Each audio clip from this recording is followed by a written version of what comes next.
Assalamualaikum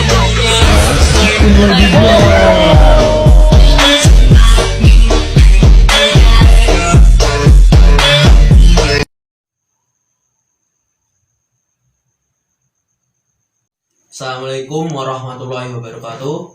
Perkenalkan, nama saya Elvin Fikri Pratama dari Prodi D3 Administrasi Publik Reguler. Saya ingin menarasi tentang qada dan qadar. Qada yang secara bahasa berarti hukum ada atau ketetapan.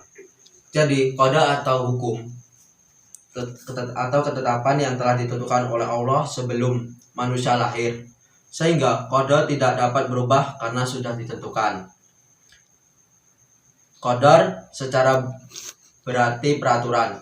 Jadi qadar adalah ketetapan Allah terhadap semua makhluk dalam ukuran dan bentuk tertentu sesuai dengan kehendak Allah, sehingga qadar dapat diubah apabila makhluk hidup tersebut mau berusaha dan berdoa. Memahami pengertian qada dan qadar wajib hukumnya bagi umat Islam. Bahkan percayaan kepada qada dan qadar termasuk ke dalam rukun iman yang ke-6.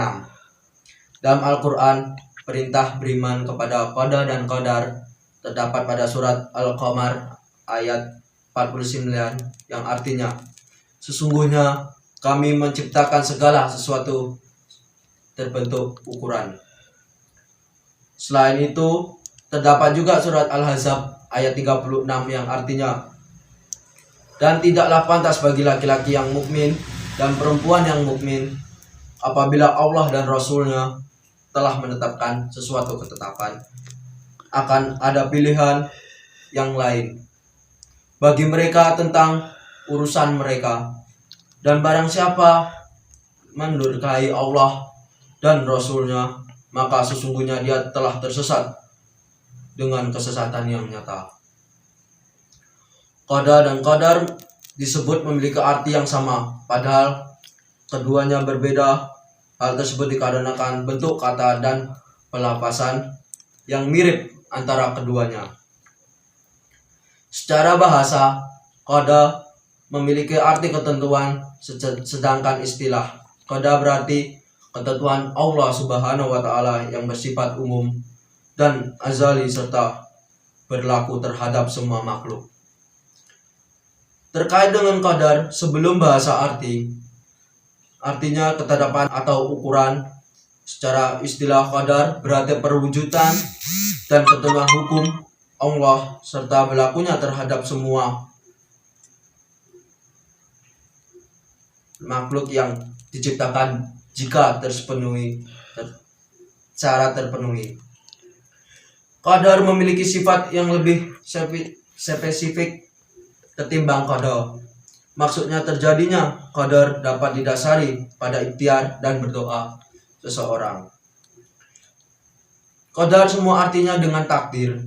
Takdir tersendiri terbagi dua, yaitu mubram dan takdir mu'allaq. Takdir mu'allaq merupakan takdir dan ketetapan Allah Subhanahu wa Ta'ala yang tidak dapat diubah oleh siapapun. Setiap makhluk pasti akan mengalami mati. Ketetapan itu termasuk takdir mubram.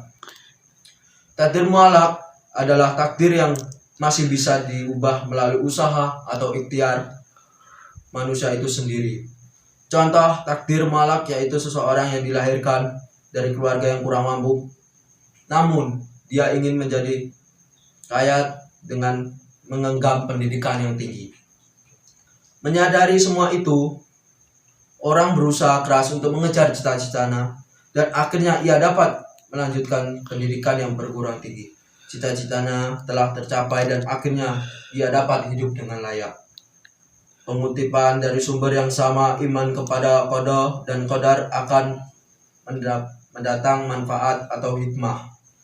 Hikmah tersebut dapat kita jumpai dalam kehidupan sehari-hari. Di antaranya, 1.